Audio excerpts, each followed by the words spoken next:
Okay, so in today's tutorial, I'm going to be showing you how we can send a request to our backend in Next.js and receive a response from the backend. And I'm going to create a small example with this so that you can understand how all of this works. So to give you a little understanding, let's take an example. Simply, let's say you wanted to fetch some product data from a database, right? You would communicate with your backend to get that data and then send that to the front end. So how do we communicate with the backend? So when you are in your app folder, right? To communicate with our backend, we need to create an API folder. And inside of this API folder, what we are going to do is create another folder. This is to organize everything neatly. So since we're going to be fetching products, I'm going to call this product, okay? And inside of this, we are going to put a route.js file. Okay.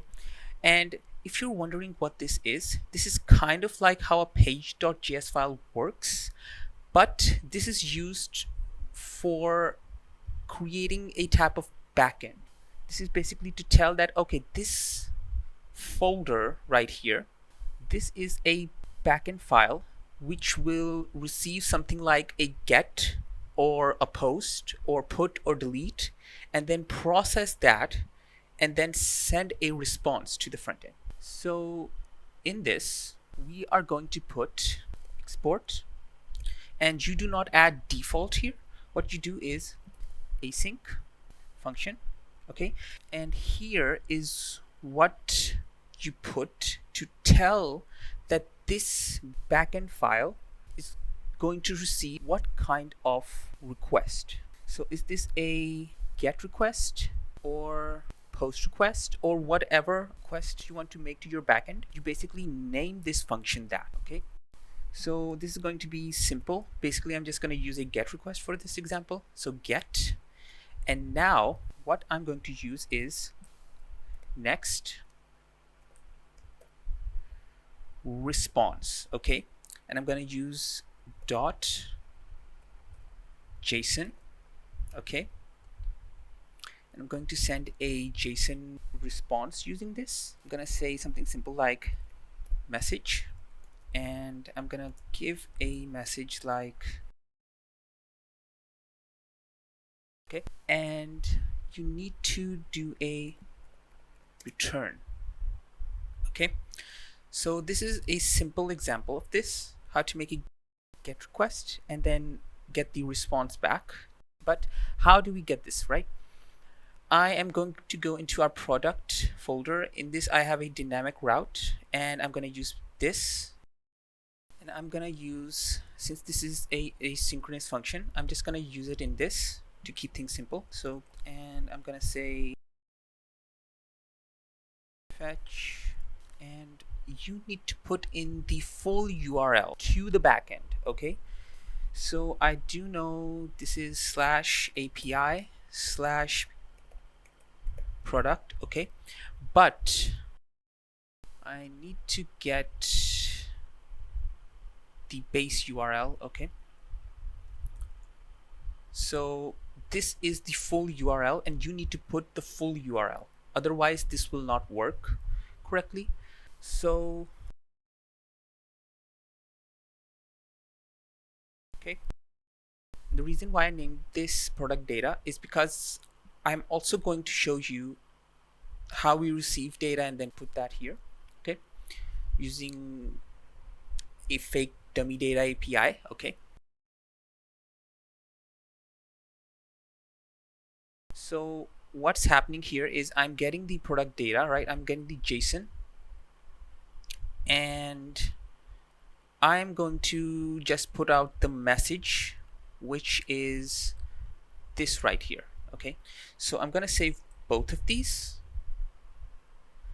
and if everything works, I'm going to go to product, okay. Oh, Okay, let's go to 15 for right now. Okay, it doesn't really matter. This is a dynamic route, so this doesn't really matter.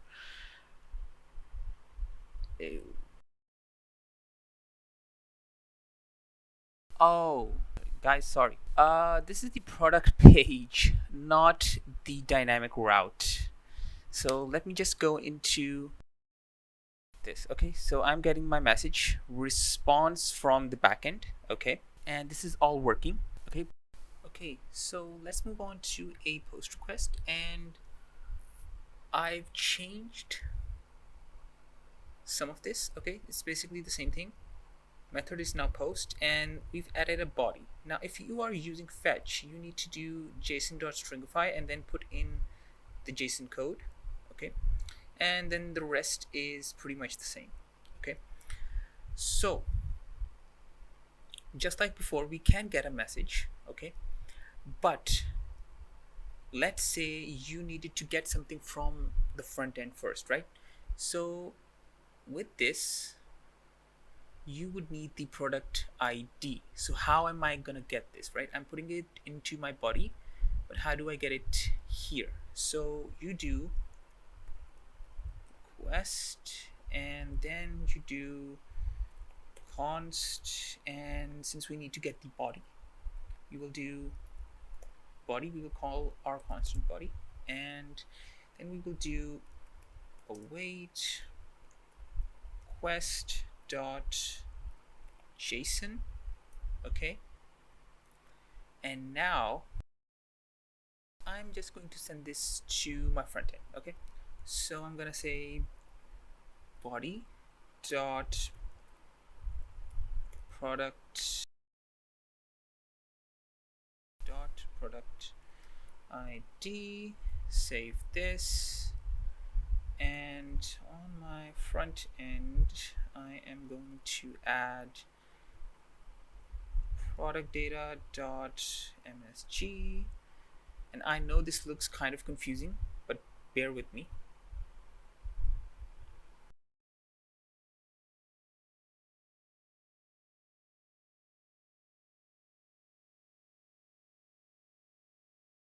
This basically caches everything. That's why this ends up happening sometimes, but you can just open your console and then do a hard reload, and that will fix it. Okay, what you would actually use this for is getting data from an API, right? So let's, for example, let's say I had this, right? So, like a fetch request, I mean. I'm gonna call this, I'm actually gonna close this one. I am gonna call this fetch request. I'm gonna get single product, and I'm using this dummy data. And to get a single product, I just need to get this, put this in, okay, and here what I'm going to do is add a, I'm gonna add this, just cut this out, add this, and here I'm gonna change this to product. Since both of these are named the same, I can just do this. Let me just fix this here. And product data dot product dot, and if I send this, I get the title, the product, and the price. So what I'm gonna do is make this into a p tag. I'm gonna say price title and put this in a div.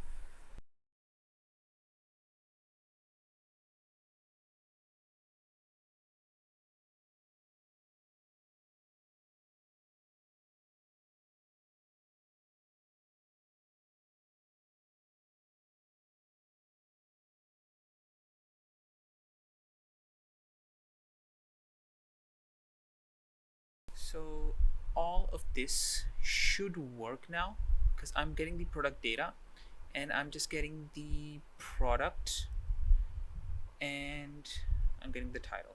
I needed to add something here because this is a fetch request, right? So here's a short way of doing this.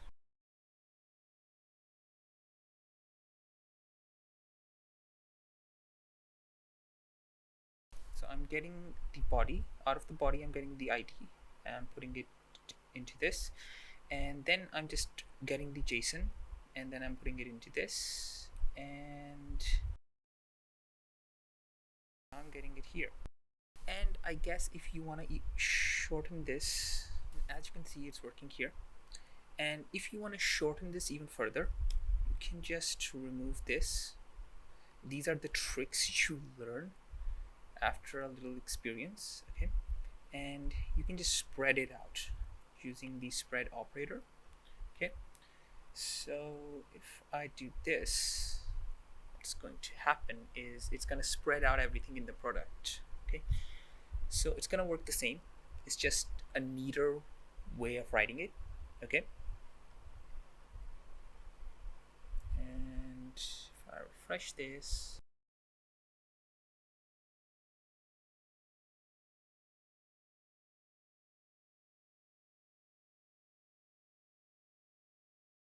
there we go. See, it's working.